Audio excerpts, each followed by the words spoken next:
माता वैष्णो देवी की जय। बाबा भैरवनाथ की जय। भादवा माता की जय। राधा मैया कृष्ण भगवान की जय।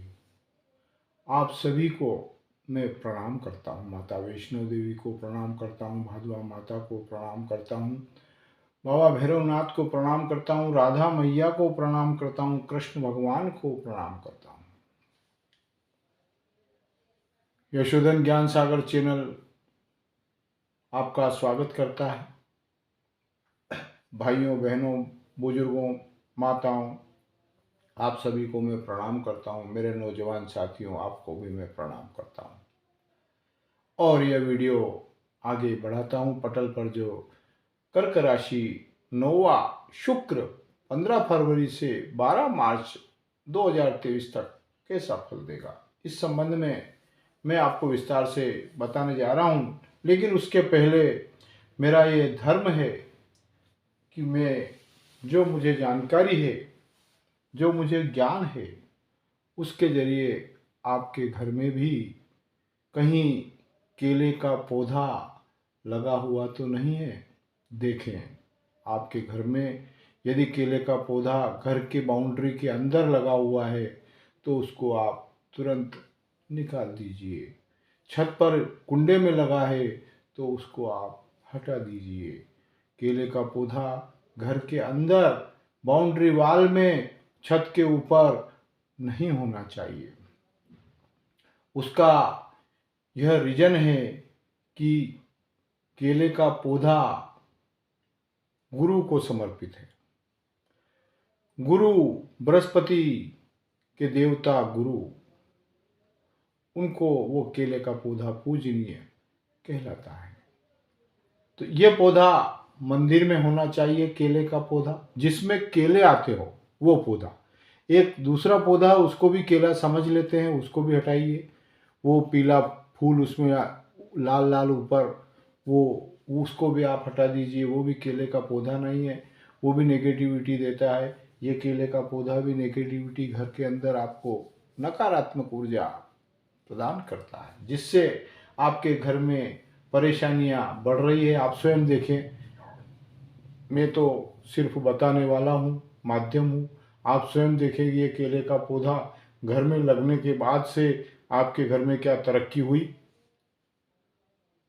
घर के बाहर अगर लगा है, बाउंड्री से बाहर सड़क के उस किनारे लगा है, तो कोई चिंता की बात नहीं है।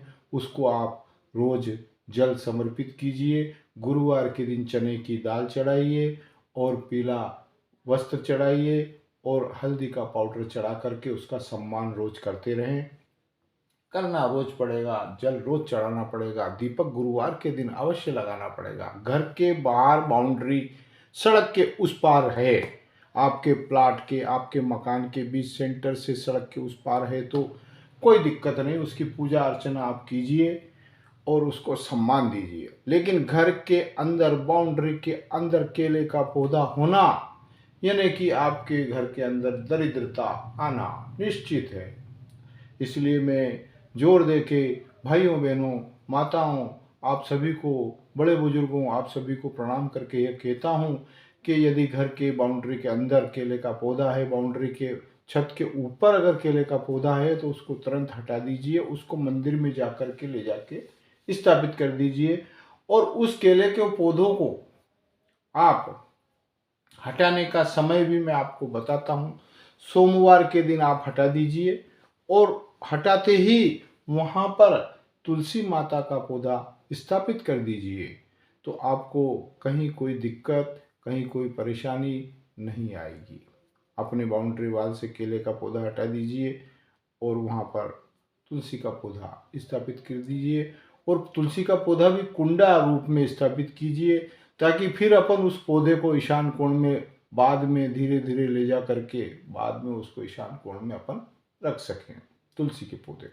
लेकिन जिस समय आप हटा रहे हैं उस समय तो उसको वहाँ तुलसी का पौधा आपको स्थापित करना ही पड़ेगा। और उसको करते रहें और उसको तुलसी माता की सेवा करते रहें। 2-4 महीने निकल जाए, उसके बाद में उसको ईशान कोण में ले जा करके कुंडे में ही स्थापित कर दें। तो आपके घर से नेगेटिविटी चली जाएगी। केले का पौधा नेगेटिविटी घर के अंदर बाउंड्री वाल में छत के ऊपर अगर है तो आपको नेगेटिविटी ऊर्जा दे रहा है, आपके बनते काम बिगड़ रहे हैं। इसलिए मैंने आपको यह विशेष तौर पर आज कर्क राशि वालों को बताया है। वैसे मैं हर वीडियो में कुछ न कुछ उपाय बताता ही रहता हूँ जिससे आपके घर में सुख शांति बनी रहे। चलिए अब ये ग्रह गोचर की कुंडली फल का विस्तार से विवरण बता देता हूँ, इसका विश्लेषण करता हूँ। कर्क राशि, पहला घर 1 2 3 4 5 6 7 8 9, 9वां घर जहाँ गुरु महाराज का घर है मीन राशि और शुक्र यहाँ बैठे हैं, तो ये शत्रु ग्रह है। गुरु के शत्रु ग्रह शुक्र ये 9वें स्थान में बैठे हैं और ये शत्रु राशि में बैठे हैं, जो कर्क के स्वामी चंद्रमा का शत्रु है।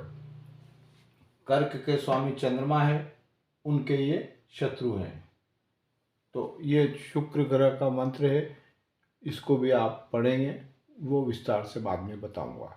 तो अब ये क्या होता है कि कर्क के स्वामी चंद्रमा के शत्रु भी यही ग्रह बनते हैं। तो अब जिससे कर्क राशि वालों को भाग्य उदय होगा। अब देखिए यहाँ क्या हुआ, शत्रु है लेकिन भाग्य उदय होगा। क्यों भाग्य इसलिए उदय होगा कि ये चंद्रमा इनके स्वामी है, चंचल, चंद्रमा चंचल, और चंद्रमा तो आते रहते हैं, 2.5 दिन में फिर चले जाते हैं, आते रहते, तो इसलिए वो चंद्रमा के कारण इनको लाभ मिलेगा, भाग्य उदय होगा और उससे इनको लाभ मिलेगा।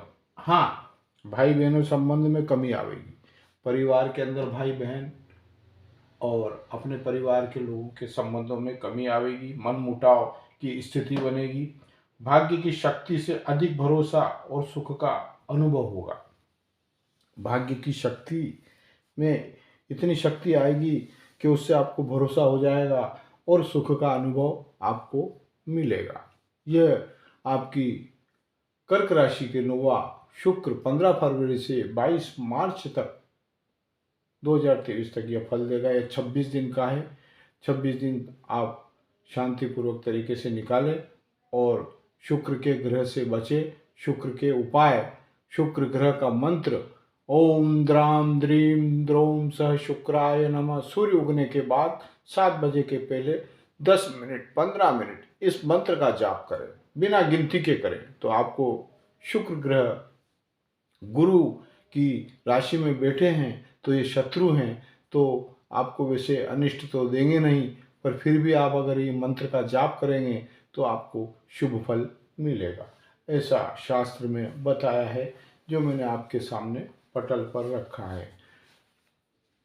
ये आपके सामने जो मैंने शुक्र ग्रह का पटल पर विस्तार से ग्रह गोचर फल बताया, यह आपको कैसा लगा? आप इसको सब्सक्राइब करें, लाइक करें, शेयर करें और बेल आइकन घंटी को अवश्य दबाएं। बहुत जल्दी ही मैं इस पटल पर भागवत गीता का वाचन करने का चल रहा है। देखो, ये अब ऊपर वाले के हाथ में है कि उसको कब इस पटल पर चलाना है। बहुत जल्दी ही भागवत गीता का वाचन आपके सामने चलने वाला है, शुभारंभ होने वाला है, और आप इसी तरीके से जुड़े रहें और पूरे विस्तार से भागवत गीता को वाचन किया जाएगा। अब मैं और आपको यह केले के पौधे का कुछ भी चर्चा करना है तो इन नंबरों पर आप चर्चा करके बात कर सकते हैं, क्योंकि मैं तो नए नए उपाय जो सटीक हैं, जो आपके घर को नुकसान, आपके परिवार को नुकसान पहुंचा रहे हैं, तो मेरा यही प्रभु से प्रार्थना करता हूं कि इनको नुकसान से बचाए कैसे जावे, उसके उपाय में बताता रहता हूं। तो मैं अपनी वाणी को यहीं विराम देता हूं। कमेंट बॉक्स में लिखें माता वैष्णो देवी की जय, बाबा भैरवनाथ की जय, भादवा माता की जय, राधा मैया की जय, कृष्ण भगवान की जय। धन्यवाद।